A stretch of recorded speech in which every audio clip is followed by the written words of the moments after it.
Okay, welcome everybody to Clinical Hypnosis Australia. And today I'm talking to Lisa Forsberg, and you are the healthy hypnotherapist, correct? I am the healthy hypnotherapist. Thanks for S- having me. So tell us a little bit about you. Like, you don't just go, oh, I'm going to become a hypnotherapist one day. It doesn't just happen. Tell us a little about you and what got you into this scene. Well, I guess my background in this kind of industry started with yoga many, many years ago. Oh, cool. Yeah, so I am a qualified yoga teacher. I was traveling the world in my 20s and kept finding little yoga places and loving it. I spent a lot of time in India, a lot of time there, my soul home. And anyway, long story short, ended up doing yoga and yoga teaching and all of that stuff. And, felt that that was my thing. And that was, yeah, it was all about yoga for me for a long, long time. Wow, that's amazing. And Yeah. yoga back when we were younger wasn't a big thing like it is these days. No, and it was still considered almost a bit woo woo then, Yeah. 25 years ago, right? But yeah, it was just really my thing. I felt like I found my people, Oh, and beautiful. it was the breath work I loved. I loved the chanting. Like, I'm really into the chanting stuff. I really love that whole woo woo side of it. And I Love really it. love anything to do with Indian culture. So, So I how love did the that foods. weave into hypnosis then? Well, so then I went through the stages of having lots of really unhealthy, toxic relationships. Lots of, Ooh. we've been there, we've all been there, right? So lots of really Yeah. unhealthy boyfriends and things like that. So, oh, well, we could just be here for hours talking about that, Trish, couldn't we? So, eventually, long story short, I got out of the worst one of all. And Yeah. I tried to heal myself, Congratulations. thank you. Mm. Tried to, I did all the things. I did lots of yoga. I tried going back to meditation, but I found that meditation wasn't good for me after experiencing a lot of trauma. I No. couldn't, you know what? I couldn't quiet the mind. I felt it only made it worse. I felt it just I sitting have there. to agree with that because when Yeah. I was bankrupt and homeless, I tried the mindset stuff so much, and it's like it just wouldn't penetrate the shell, or I'd almost get there and then couldn't. Well, I felt that I couldn't quiet the Yeah. mind. It would actually just, I would just focus on it more and Yeah. more. Like, I couldn't Yeah, it move like away. envelops like a dark shadow or something. Yeah, I have Yeah. to agree with that. Yeah. I look. My personal belief is that meditation isn't always the right thing for trauma sufferers. So that's how we end up Mm. with hypnotherapy, right? And Ah. one of the things too, I found that with my yoga, and I was doing, I'd read all the books. I'd read all the Louise Hay stuff, and I'd read all of the Stuart Wilde, and the Celestine Prophecy, all of that stuff. And I was into all of it, but I think I was trying to positive talk myself out of being in abusive relationships, right? I Yep. kept telling myself to be Yeah. I grateful did that the I have a same with roof over mine. my head, I'm like, oh, right? he's All not that that stuff. bad. It was just Yes. me. Be Yeah. grateful that he comes home at all, all of that stuff. And so I got to a point where I actually was married to my wonderful husband, best friend, and we've got our girls and we bought our dream home and everything was great, but I still didn't feel good. Yeah. So I was doing my yoga. I'd been to counseling, I'd been to women's circles, I'd done all of this stuff, and I still felt stressed all the time. Hmm. I was still waiting for the next disaster to happen all the time. And I could never relax. I could So never like be you're on silly with my that kids. survival mode or Yes, protection mode all the time. 100%. Oh, 100%. You know that feeling like, the way I describe it, it feels like being on that treadmill all the time and you can't get off it. You can't get off it. yeah. And I couldn't relax even if nothing stressful was happening. Hmm. So, It's like that was your pain.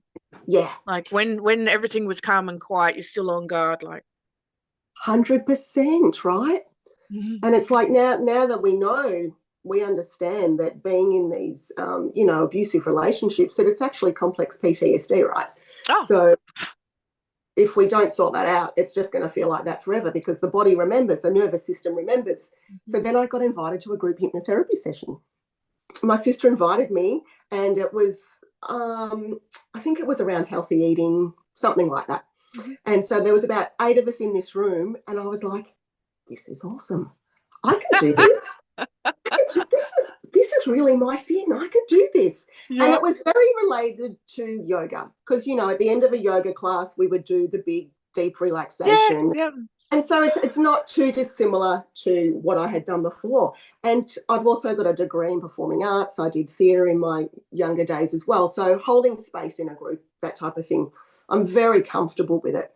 So I started seeing Eileen, the hypnotherapist, for personal sessions, and we started working on my past relationship trauma. And it was just so fast for me, the transformation. It just went bang, bang, bang. And I thought, I should look into doing that stuff I reckon I could do that for a living because it's really awesome and it really helped me and I'm going to do this. And long story short, that week, my hypnotherapist, Eileen, put on her Facebook page, I've now been approved to start teaching hypnotherapists. Who would like to be a hypnotherapist? Yes, please. That's me. So it was all meant to happen. And so now my passion is working with women like me who've been through those shitty relationships and getting them feeling amazing like I do now. No more stress, no more feeling like I'm on that treadmill every day. And you know what?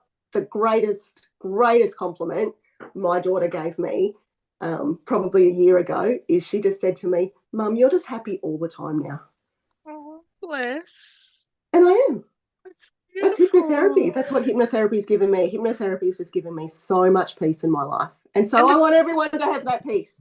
And it's coming from a real source when it's coming from your kids or a child of some sort. Many years ago, 100%. when I was in a toxic relationship, I lost a heap of weight, but it was stress stuff and I looked old and horrible and I knew I wasn't in a good space. And my niece turned around and she said to me, because she didn't really like my ex either, and she was only like maybe 8 or 9 at the time, and she goes, you know what happened? She goes, Auntie Trish, she goes, all of the angels took all of the fat and then went over to him in a cloud and dropped it on him because he got fatter. And I was like, oh my gosh, that is so sweet and innocent. Like, don't you love it? oh, thank you, honey. When I left my ex, like for the next few months, I was just glowing and people kept saying, you look amazing. I'm like, I know, I've just lost 100 kilos. Oh, I love it. I love it. So if you could give anybody listening to this one piece of advice, what would you give them? Oh, goodness. One piece of advice for just life? Anything to operate in this world. Oh, my goodness. That's a really good question. Say no. It's so simple, isn't it? But so hard. Say no. I couldn't say no to people for years. And, I think, a lot of us have been raised to be people pleasers, right? And since I've just started saying no, and also that no is a complete sentence. I love that one. No is a complete sentence. You don't have to explain yourself. Yes, that makes me tingle. It is a complete sentence. Absolutely. Yeah. And,